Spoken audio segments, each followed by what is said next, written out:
हम बैठे हैं। लालू यादव, जिसने आडवाणी जी को जेल में डाल दिया, सिर्फ क्यों डाल दिया? आज का कोई नेता में दम है? मलाई भी लोगे और मठा भी पियो। उस समय तो उतनी बड़ी सत्ता भी नहीं थी हमारे लोगों के पास।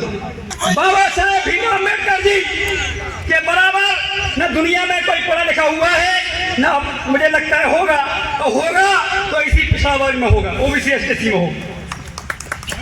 पहले से कह रहा है कि हम राम मंदिर का भले उसमें बनाना पूरा बना भी नहीं है, तब भी वो उसका जल्दी करने वाले। क्यों? क्योंकि उनको पता है कि ऐसा ना हो कि अखिलेश यादव, मायावती और सब लोग मिलके कोई जाति जनगणना का आंदोलन बड़ा ना कर दे।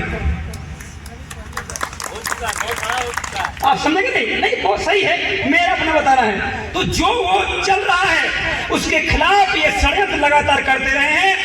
1990 के दशक में भी जब लालू प्रसाद यादव, मुलायम सिंह यादव, काशीराम जी से लेके हमारे शरद यादव, सभी ने जब लड़ाई लड़ी, एक ही बंदा देश में हुआ, लालू यादव, जिसने आडवाणी जी को जेल में डाल दिया। सिर्फ क्यों डाल दिया? आज का कोई नेता में दम है? मलाई भी लोगे और मठा भी पियो। उस समय तो उतनी बड़ी सत्ता भी नहीं थी हमारे लोगों के पास। उस समय लालू यादव जी ने डाल दिया क्योंकि उनके अंदर जिगर था। हमारे लोग जिगर पैदा नहीं कर पा रहे, इसलिए आज कमजोर है साथी।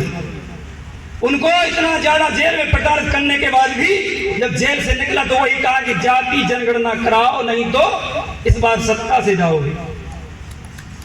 तो ऐसे जिगर वाले नेता चाहिए हमें, और ये पूजने वाले हैं, हमें हजारों साल पूजेंगे, जिंदा रहते ही पूज रहे हैं, वो आने वाले समय ही पूजेंगे, बता दे हमें। लेकिन ऐसे और भी लोग चाहिए। इसलिए साथियों, हमें जैसे अंकित हैं, हमें बहुत अच्छा लगा कि एक लड़का कम से कम इतना विचारों से भर के और वो आगे बढ़ना चाहता है और इनके अच्छे एडवाइजर बने, तो ये भी बन सकते हैं, ये भी काशीराम बन सकते हैं, मुलायम सिंह बन सकते हैं, क्यों नहीं बन सकते बताइए? आज तो हर संसाधन है आपके बीच में, उस समय तो कुछ भी नहीं था। तो जाति जनगणना के खिलाफ जब आडवाणी जी ने बिगुल चलाया, राम मंदिर का मुद्दा उठाया, तो आडवाणी जी को लालू प्रसाद यादव जी ने बिहार में जब गए तो जेल में डाल दिया, मंडल कमीशन। तो इसलिए क्यों? क्योंकि उनको पता था कि आडवाणी जी और जब बीजेपी आरएसएस के लोग जो हमारी जो 52% जो आरक्षण है, जो मंडल कमीशन है, उसको लागू ना हो जाए, इसके खिलाफ ये राम मंदिर का मुद्दा लेके आए हैं। उनको मालूम था चीज, इसलिए उनने उनको जेल में डाल दिया था। और इस समय भी वही षड्यंत्र चल रहा है साथियों। इसलिए जाग जाओ, सबसे बात करो एक दूसरे से। हम कितने भी कम हो, लेकिन अगर इकट्ठे हो जाएंगे, संगठित हो जाएंगे, तो हमारे लोग हमारी बात जरूर सुनेंगे। अगर ये पूरा प्रांगण भर जाएगा आने वाले समय में, अगला जब संविधान दिवस होगा, तो हमारी बहुत बड़ी जीत होगी कि हमने यहाँ कार्यक्रम करके गए थे और अगला कार्यक्रम पूरा का पूरा बड़े स्तर पर होगा। बाबा साहेब भीमराव अम्बेडकर जी के बराबर न दुनिया में कोई पढ़ा लिखा हुआ है, न मुझे लगता है होगा तो इसी पिछड़ा वर्ग में होगा, ओबीसी एसटी में होगा। क्योंकि उनमें तो वो हजारों 4000 साल से वो लोग तो अपनी वही कर रहे हैं। इसके बाद भी अब कहने को लिए क्या है, अगर बोल देंगे तो गलत लगेगा लोगों को। एक संविधान तो लिख नहीं पाए, वो बार बार कहते हो कि संविधान खत्म कर देंगे, तुम्हारे बाप का है क्या? बताओ, संविधान तो हमारे बाप का है। उस समय आप लोगों को एक बात और बता रहा हूं मैं, उस समय कई लोगों ने संविधान लिखने का प्रयास किया। बताओ दादा, उस समय कई लोगों ने संविधान लिखने का प्रयास किया, लेकिन वो लिख नहीं पाए। उन्हीं की टीम ने, किसी ने लिखा तो किसी ने वो फाड़ दिया कि ऐसा नहीं चलेगा, ऐसा नहीं चलेगा, उन्हीं लोगों ने। लेकिन बाबा साहब भीमराव अम्बेडकर जी ने जब लिखा तो किसी की हिम्मत नहीं हुई फाड़ ली, समझ गए? तो ये बाबा साहब भीमराव अम्बेडकर थे। बहुत कुछ बोलने का है, हम लोग आप जानते हैं सभी लोग, और लगातार हम प्रयास भी करते हैं कि ओबीसी महासभा के ऐसे कार्यक्रम आपके क्षेत्र में हो। यही एक बैनर है जो समाज को इकट्ठा कर सकता है, और ये बैनर किसी भी कंडीशन में बिकेगा नहीं, ये मैं आपको बता रहा हूं साथी। किसी कंडीशन में मध्य प्रदेश में चुनाव हुआ है, हम बिके नहीं है, हम भले ही कह दिया है कि हम इसको सपोर्ट करेंगे उसको सपोर्ट करेंगे, लेकिन बीजेपी को हराने का काम करेंगे साथी। हमने कहा क्यों?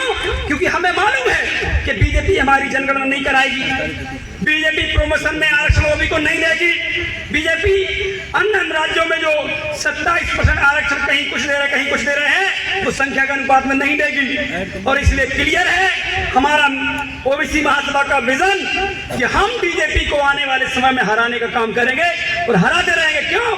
क्योंकि ये हमारे अधिकारों को देने का काम नहीं करती है और संविधान में लगातार संशोधन करती जा रही है, जिससे हम बाद में लड़ भी ना पाए साथ। इसलिए हमें इकट्ठे होने की जरूरत है। इस बार कम से कम बीजेपी को सत्ता से बाहर करने की जरूरत है, तभी संविधान बचेगा। बहुत बहुत धन्यवाद साथियों। साथियों एक बात और कहूंगा, संगठन के हमारे सुनील निषाद जी हैं, लगातार प्रयास करते रहते हैं। ईश्वर पटेल साहब हैं, हमारे और साथी हैं, आप दादा खड़े हो जाइए। और जितने भी साथी हैं ओबीसी माधव आ जाइए थोड़ी। देखिए संख्या कितनी है क्या है वो नहीं मुझे मालूम, लेकिन आप इतने लोग अगर इन लोगों को जो हमारे ओबीसी समाज के लिए लगातार दिन रात काम करते हैं, दिल्ली जाते हैं, मध्य प्रदेश जाते हैं, सभी जगह जाते हैं, ये हिम्मत जुटाने वाले लोग आपके इसी क्षेत्र के लोग हैं सोचिए। और अगर आप इनको सपोर्ट करेंगे, साथ देंगे, अपने नंबर आप लोग दे दीजिएगा इन लोगों को, आप साथ दीजिए, अपने बच्चों को जोड़िए, माता बहनों को जोड़िए, अपने भाई को रिश्तेदारों को जोड़िए। एक ही संगठन है ओबीसी महासभा, गलत मत समझना, चल तो सब रहे, लेकिन ये आपको संगठित करने के लिए रियल में लग रहा है। इसलिए हम चाहते हैं कि ये जो जितने भी लोग हैं इनका आप साथ दें, संगठन को मजबूत करें। ये काफी संख्या है, हम ऐसे कार्यक्रम में भी गए हैं जहां हमको 15-20 लोग भी मिले, यहाँ तो कम से कम 100-500 लोग हैं ही। हम ऐसे कार्यक्रम में भी गए कि जहां 20-25 लोग ही मिले हैं, 30-40 लोग ही मिले हैं, लेकिन मध्य प्रदेश में हमने ऐसे कार्यक्रम भी किए हैं जिसमें 1.5-2 लाख लोग भी ओबीसी महासभा के बैनर तले आए।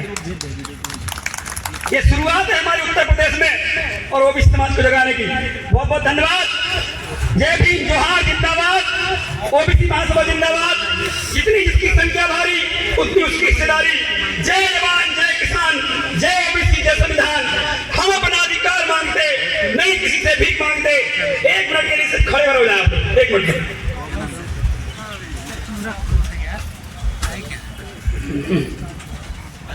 एक अपन शपथ लेंगे संविधान की आज के दिन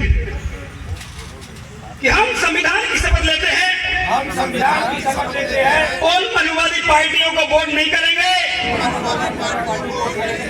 जो हमारे संवैधानिक हक अधिकारों के खिलाफ है, जो हमारे संवैधानिक अधिकारों जो जाति जनगणना के खिलाफ है, जनगणना के खिलाफ है, जो ओबीसी आरक्षण के खिलाफ है, ओबीसी आरक्षण के खिलाफ, जो ओबीसी के कर्मचारियों के प्रमोशन के आरक्षण के खिलाफ है, ओबीसी कर्मचारियों के आरक्षण के प्रमोशन, और जो संविधान को खत्म करने का प्रयास करते हैं, ऐसी पार्टियों को हम वोट नहीं करेंगे। नहीं करेंगे, नहीं करेंगे, नहीं करेंगे, नहीं करेंगे, नहीं करेंगे, नहीं करेंगे। धन्यवाद साथी।